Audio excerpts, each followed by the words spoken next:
Bali nakasalang na nga po pala ho din ang pangunahing luluto ay natari nga po pala ho ang pangsinangag sa dugo. Sa dami nga po pala hong mga manunulungan, usong-uso din ang bayanihan mga kapinsan. Abay syempre matik pag marami na nagawa, aba ipapakainin nga po pala ho mga kapinsan. Kaya na ho nagluluto na ng ulam din Lab, maibala ako.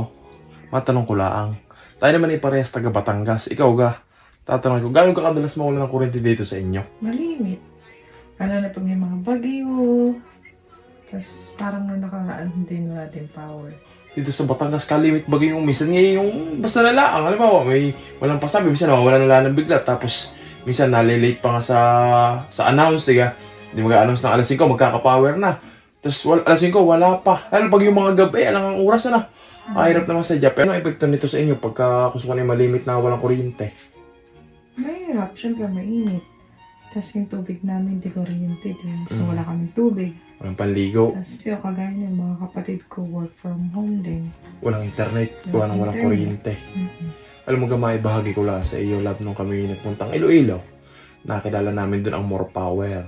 Ang kuryente pala sa Iloilo ay more power na tunay ka namang napakadalang at bibihirang mawala ng kuryente doon. At kung magkaroon naman daw ng power interruption, napakabilis laang.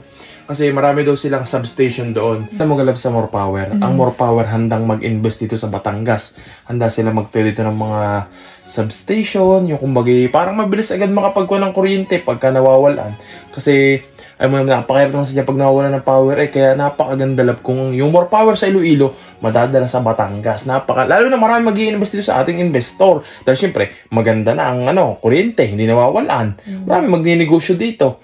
Kaya napakaganda sa dyan ng more power ay madadala sa Batangas.